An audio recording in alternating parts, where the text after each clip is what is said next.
there's often a common pattern when it comes to people going from nothing to super famous. The 27 Club, Kurt Cobain, Amy Winehouse, or they just fall off and fall into drugs and drug abuse and things like that.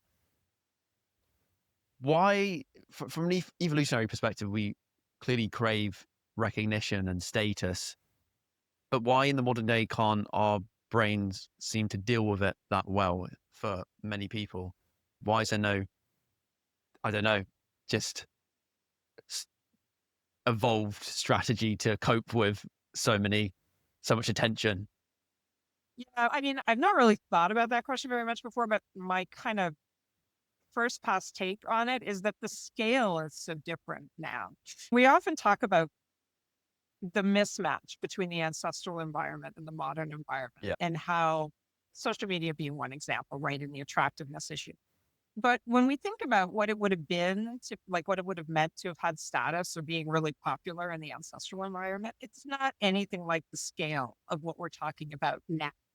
If you think about famous people now, like, you can't go anywhere without people recognizing you if you're really famous in a celebrity kind of way. Yeah. And that would never have really been the case historically. Like, even if you were really famous, you were famous amongst a few thousand people.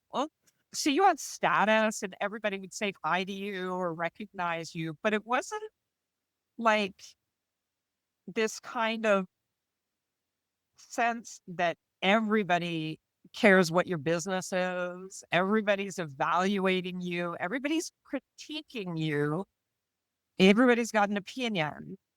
And I think the biggest problem are people who listen to the opinion because, especially for women, like, a lot of the critique will be about the way you look.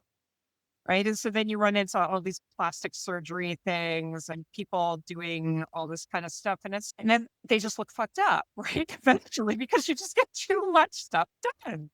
And, but you would never before. You couldn't change it if you wanted to change it. Right. So some of it is that we have, like, all of these things that we can do to fuck ourselves up that were not present in the ancestral environment. Right.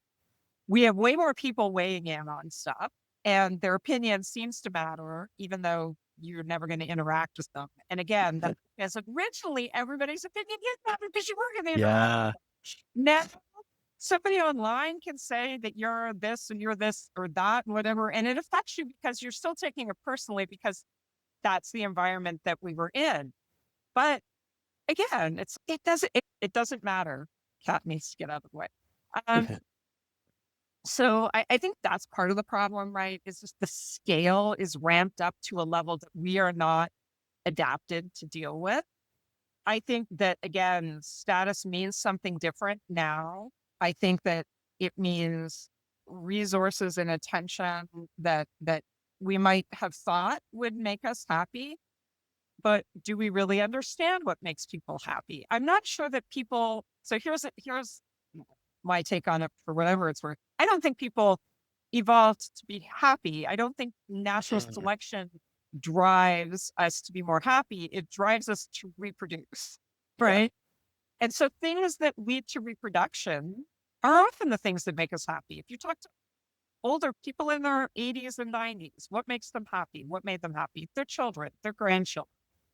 Ozzy Osbourne recently passed away. You see all the pictures of him with his family. I'm sure that what made him happy in the end was his children and grandchildren, right?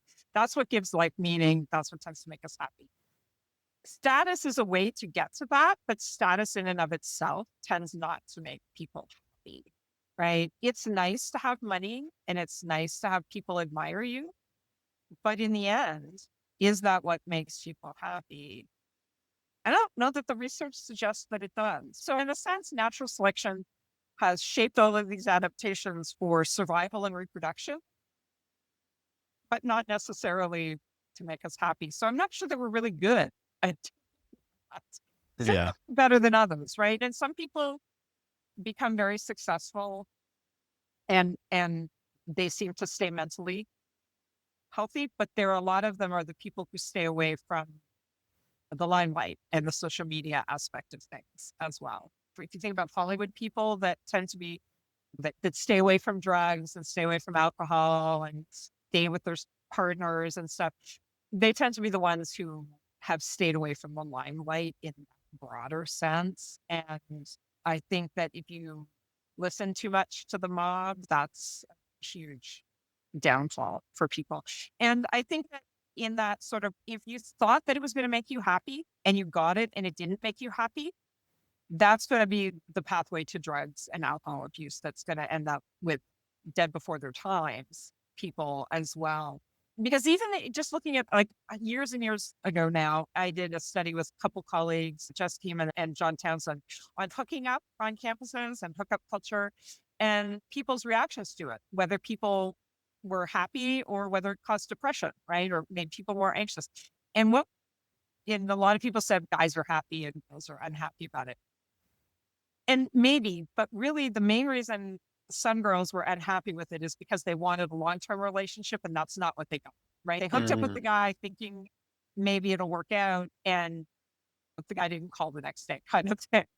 And so it's a mismatch between the motivation and then the behavior, right? And so if what you think is going to make you happy doesn't make you happy or doesn't get what you wanted, then I think it's even more likely to cause things like depression. Yeah. And it seems with that example, you're expecting yourself to be happy after it and because of it, but also to have subconsciously, evolutionary mating success from it as well. Because if you're having that hookup, that's going to increase your chance of having offspring. If you don't want it in that exact moment, I guess subconsciously you're going to get rewarded for that. But then you're also getting the happiness as well. You expect the happiness as well, and it doesn't end up happening. So does your mind always trick you with the motivation? Yeah. I don't know whether it's so much tricking you, but I think that, I